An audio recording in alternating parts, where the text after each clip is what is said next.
یہ جو فیسیلیٹیشن ہے اور کونسل ہے پھر ایپیکس کمیٹی ہے، اب کچھ ہو جائے گا؟ ویسے میرا خیال ہے اب کچھ ہو ہی جانا چاہیے، اور اس کی وجہ یہ ہے کہ پہلی دفعہ میں دیکھ رہا ہوں کہ ایک ریئلائزیشن ایٹ لیسٹ آپ کے ڈیسیژن میکرز کو آ رہی ہے کہ اکانومی جو ہے اور اکنامک سیکورٹی اس پہ کمپرومائز کرنا یا اس پہ پالیٹکس کرنا جو ہے وہ بڑی ناقبت اندیشی ہوگی. اور آپ نے دیکھا کہ یہ جس طریقے سے prime minister I M F deal آنے سے 2 ہفتے پہلے ایکٹیو ہوئے تھے، اگر یہی چیز سپٹمبر میں ہو چکی ہوتی تو اس وقت پاکستان بہت بہتر حالات میں ہوتا، لیکن دیر آئے درست آئے.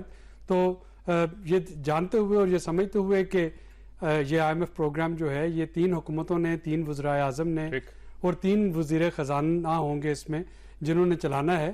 میرا خیال ہے کہ اس ایپیکس کمیٹی کی یہ کمٹمنٹ اور اس کی ریزولوشن جو ہے اور اس کی طرف سے یہ ایشورنس دلانا پالیسی کنٹینیوٹی اور پالیسی کنسسٹنسی کی، یہ بہت امپورٹنٹ ہے. ورنہ یہ ہو سکتا ہے کہ 9 منتھ ڈاؤن دا روڈ، اور یہ ایک ہم T20 کھیل رہے ہیں، یہ ٹیسٹ میچ نہیں ہے اور اس میں آئی ایم ایف جو ہے وہ ہر مہینے جو ہے وہ مائل سٹون دیکھ رہی ہوگی. وہ کہ ریویو صرف 2 ہوں گے، لیکن اس پہ غلطی کی گنجائش نہیں ہے. اور یہ میک اینڈ بریک ہے سارا اس میں کوئی. ڈاکٹر فرق سلیم صاحب آپ کی طرف آؤں گا. سر یہ موڈیز اور فچ جو ہے یہ دونوں کی طرف سے بہت زیادہ ریزرویشنز ہے. ابھی بھی انہوں نے کہا کہ آئی ایم ایف کی ڈیل تو پاکستان کے ساتھ ہو رہی ہے، پیسے بھی مل رہے ہیں، لیکن کوئی بہت زیادہ توقعات نہیں ہیں.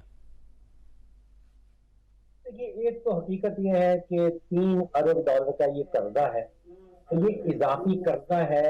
یہ چودھری صاحب کوئی لڈو یا برفی کا ڈبہ نہیں ہے کہ ہم ایک دوسرے کو جو ہے وہ مبارکباد دیتے پھریں.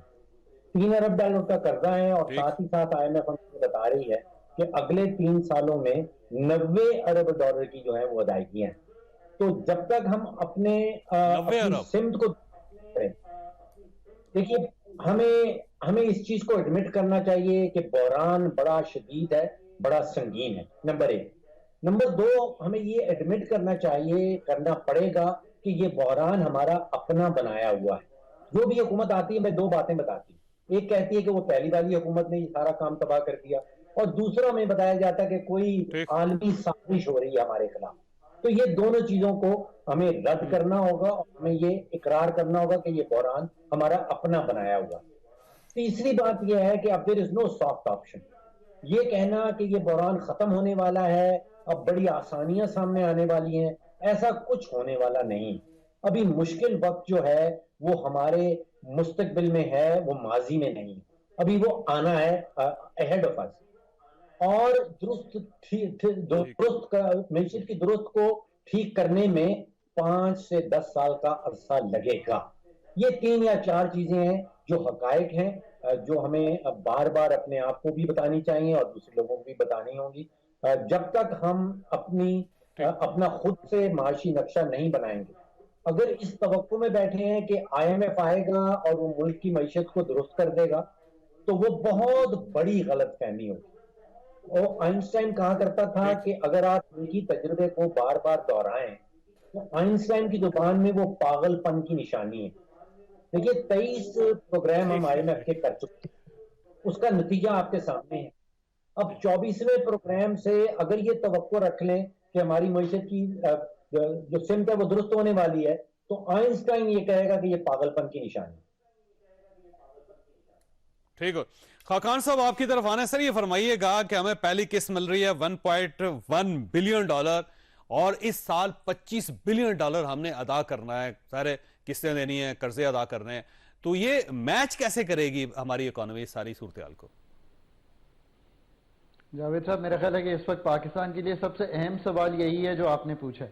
تو اس کو سمجھنے کی ضرورت ہے. $1 ارب آئی ایم ایف کے ابھی آئیں گے، اس کے ساتھ ساتھ $3 ارب سعودی عربیہ اور یو اے ای کے، اور $2 ارب کے قریب آپ کو باقی جگہوں سے ملیں گے. میرے خیال ہے آپ کے ریزروز اگلے 1 یا 1.5-2 ماہ میں جو اس وقت $4 ارب پہ کھڑے ہیں، یہ قریباً $8 ارب پلس چلے جائیں گے. تو ایک تو یہ بات ہے. جو آپ نے اس وقت واپس کرنے ہیں پیسے، وہ ہیں $23 ارب ایگزیکٹلی. یہ $23 ارب واپس کرنے کے لیے اس میں سے $13 ارب جو ہیں وہ ہیں جو آپ جیسے دوستوں کے پاس جائیں گے اور انہیں کہیں گے کہ ہم نہیں واپس کر سکتے، اس کو اگلے سال پہ ڈال دیجئے. تو ہم یہی کریں گے. جو باقی $10 ارب ہے اس کو میچ کرنے کے لیے ہمیں کچھ ملٹی لیٹرل سے پیسے لینے پڑیں گے اور ہم آگے بڑھیں گے. یہ ایک اوور آل سیناریو ہے. یاد رکھیے میں شاید وہ ہوں جس نے بہت کنسسٹنٹلی یہ گزارش کی ہے. آئی ایم ایف سے راہ فرار ہے نہیں, 12, 14, 18 مہینے سے کر رہے ہیں. زر مبادلہ کے ذخائر 1.5-2 سال میں آپ کے $20 ارب تھے ستمبر 2021 کو, یہ فگر یاد کر لیجئے, اور آج $4 ارب ہیں جب میں آپ سے بات کر رہا ہوں. یہ ایسا ہونا ہی نہیں چاہیے تھا. اب آگے اگر ان کو بلڈ کرنا ہے تو ایک ہی طریقہ ہے. دنیا بھر نے آپ کو یہ کہا ہے کہ آئی ایم ایف کے پروگرام کو نہ چھوڑیے, پر جاوید صاحب آپ کی پروگرام کی وساطت سے سب سے امپورٹنٹ بات, پاکستان نے 30 جون کو 21ویں دفعہ 21st ٹائم ہم نے ایک اور I M F program incomplete چھوڑ دیا. اگر آئی ایم ایف کے ریفارم اچھے بھی ہیں, آپ ان کو بھی پورا نہیں کرتے. اپنی اکانومی کو سیریسلی لیجئے, یہ پروفیشنلز کا کام ہے. اس کو جب تک آپ مانیں گے نہیں اس بات کو کہ کیو بلاک میں, انرجی میں, پرائیویٹائزیشن میں, انویسٹمنٹ میں, جب تک آپ لوگ نہیں لائیں گے جو ان چیزوں کو سنبھال پائیں تو یہ بات بنے گی نہیں. جب تک آپ کمپیٹنٹ ٹیم لا کر آئی ایم ایف کا پروگرام پروفیشنلی نہیں چلائیں گے, پروجیکٹ مینجمنٹ یونٹ بنا کر, تو یہ چلے گا نہیں. اور یہ بات آپ کو وہ شخص بتا رہا ہے جس نے پاکستان کا جو واحد پروگرام ہے وہ 13-16 میں کمپلیٹ ہوا تھا.